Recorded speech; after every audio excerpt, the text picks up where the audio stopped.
മനസ്സിൽ കുറെ കണ്ട് ഇതായ പാട്ടും അതിലെ വിഷ്വൽസും ഒക്കെ നമുക്ക് ഇങ്ങനെ ഉണ്ടെന്ന് ദേവദൂതനല്ലേ. ഞാനും പെട്ടെന്ന് ഇങ്ങനെ ലാലേട്ടൻ പറഞ്ഞ ഡയലോഗ് ആലോചിക്കായിരുന്നു, someone wants to say something to somebody എന്നുള്ള ആ ഒരു ഡയലോഗ്. അതുപോലെ പറയാൻ പറ്റാത്ത എന്തെങ്കിലും ഉണ്ടായിരുന്നോ ലൈഫില് ഷാനിക്ക? ഇവിടുന്ന് ഇങ്ങനെയായിരുന്നു. അല്ല, ഇവിടുന്ന് ഇങ്ങനെയായിരുന്നു. ഇങ്ങനെ പറയേണ്ട കാര്യങ്ങൾ കൃത്യമായിട്ട് പറയേണ്ടവരോട് ഞാൻ പറഞ്ഞിട്ടുണ്ട്. ഉറപ്പാണോ? ഉറപ്പാ. പറയാതെ പോയെന്തെങ്കിലും? അങ്ങനെ പറയാതെ ഒന്നും പോയിട്ടില്ല കേട്ടാ. ഇതുമായിട്ട് ഇറങ്ങിയിരിക്കാൻ പാസ്റ്റ് കുഴിച്ചെടുക്കാൻ വേണ്ടി. അത് വേണം നമുക്ക്. ഉണ്ടോ ശങ്കുചേട്ടാ? ഞാൻ അന്നിങ്ങനെയായിരുന്നു അതുകൊണ്ട് എനിക്കറിയില്ല. ഉണ്ടോ പറയാതെ പോയ എനിക്കോ നഷ്ടപ്പെട്ടു പോയ എന്തെങ്കിലും പ്രണയങ്ങളോ? പറയാതെ പോയതൊന്നും ഇതുവരെ ഇല്ല, പറഞ്ഞിട്ട് പോയതേ ഉള്ളൂ. ഹരി പറഞ്ഞു, ഞാനതാ ഉദ്ദേശിച്ചേ.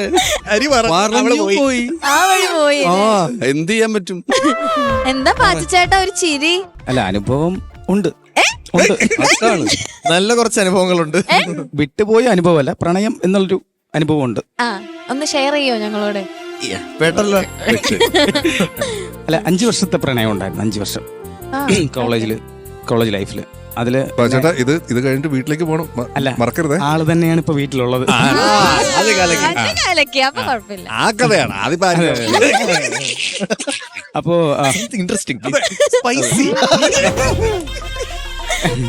അത് ഏറ്റവും കൂടുതൽ അറിയാവുന്ന ഒരാള് നമ്മുടെ ഹരിയുടെ അച്ഛനായിരുന്നു. ഞാൻ വിചാരിച്ചു ഹരിയുടെ അച്ഛൻ ശ്രീകുമാർ സാറായിരുന്നു. ശ്രീകുമാർ സാറിന് അറിയായിരുന്നു. കോളേജിൽ പഠിക്കുന്ന സമയത്ത് സപ്പോർട്ട് ചെയ്തിട്ടുണ്ട്. പക്ഷെ ആരും അറിയാതെ. അതാണ് സാർ അധ്യാപകനാണ്. ആരും അറിയാതെ അടിപൊളി അച്ഛനായിരുന്നു അല്ലേ? ഇടലോ അച്ഛനെ ഭയങ്കര. ഈവൻ ഞാനും അത് ഭയങ്കര ഓപ്പൺ ആണ് അച്ഛനുമായിട്ട്. എന്തും ഡിസ്കസ് ചെയ്യാം. അതെന്നുവെച്ചാ എന്ത് മറ്റേ തല പോകുന്ന കേസാണെങ്കിലും അച്ഛനടുത്ത് പോയി ഓപ്പൺ ആയിട്ട് അച്ഛൻ ഒരു കാര്യം പറയാനുണ്ട്, ഇരി. അതുപോലെ തന്നെ ഞങ്ങളായിരുന്നാലും സ്റ്റുഡൻസ് ആയിരുന്നാലും സാർ ഒരു കാര്യം പറയാനുണ്ട്, പറ.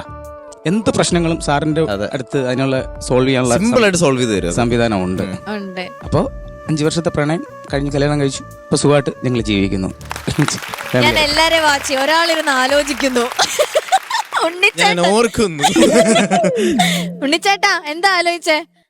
പ്രേമം ഉണ്ടായിരുന്നു. 8 വർഷം പ്രേമിച്ചു. 5 വർഷം പ്രേമം ഞങ്ങള് ഈ പറയുന്ന പോലെ ആരും അറിയാതെ കൊണ്ട് നടന്നു. 5-ാമത്തെ വർഷം പുള്ളിക്കാരുടെ വീട്ടിൽ പിടിച്ചു. 3 വർഷം ഫുള്ള് സ്ട്രഗ്ലിംഗ് ആയിരുന്നു. 8-ാമത്തെ വർഷം ഇപ്പൊ വേറെ സാഹചര്യം ഇല്ലാന്ന് എത്തുമ്പോ കെട്ടിച്ചു തന്നു. സന്തോഷമായിട്ട് ജീവിക്കും. സൂപ്പർ. ഒരു കഥ പറയാനും കഴിഞ്ഞില്ല. ചിരിക്കരുത് ആരും. ഇല്ല. വൈഫിന്റെ വീട് കാഞ്ഞങ്ങാടാണ്. അപ്പോ കോളേജിൽ പഠിക്കുന്ന സമയത്ത് അവള് ട്രെയിനിൽ ഇവിടുന്ന് പോകും. അപ്പൊ ഞാൻ ഈ ട്രെയിനുമായിട്ടൊക്കെ പരിചയമായി വരുന്നേ ഉള്ളൂ മ്യൂസിക് കോളേജിൽ വന്നതിന് ശേഷം. അപ്പൊ ഞാൻ ജനറൽ കമ്പാർട്ട്മെന്റിൽ അവളുടെ കൂടെ കണ്ണൂരേക്ക് പോകും.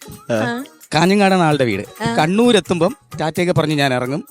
അവിടെ നിന്നൊരു ചായ കുടിച്ചിട്ട് നേരെ പ്ലാറ്റ്ഫോം മാറി അടുത്ത ട്രെയിനിൽ കയറി തിരുവനന്തപുരത്ത് വരും. ഇങ്ങനെയായിരുന്നു വെക്കേഷൻ. അത് കേരളത്തിന്റെ ഇങ്ങേറ്റം തൊട്ട് സമയം ഒന്നുമില്ല. അവിടെ ഒരു 10 മിനിറ്റ് ഒരു ചായ കുടിക്കുന്നു, ടിക്കറ്റ് എടുക്കുന്നു, അടുത്ത പ്ലാറ്റ്ഫോമിൽ കയറുന്നു, അടുത്ത ട്രെയിനിൽ തന്നെ തിരിച്ച് തിരുവനന്തപുരത്ത്. സ്പെഷ്യൽ അല്ലേ? ആഴ്ചയിലാണോ മാസത്തിലാണോ? മാസത്തില്. അങ്ങോട്ട് പോകുമ്പോ രസമാണ്, ഇങ്ങോട്ട് വരുമ്പോ തിരിച്ച് ചായ ഇല്ല, ഒന്നുമില്ല. എങ്ങനെയെങ്കിലും അങ്ങ് എത്തിയാ മതി. ഇങ്ങോട്ട് വരുമ്പോ മധുരം ജീവാമൃത ബിന്ദു.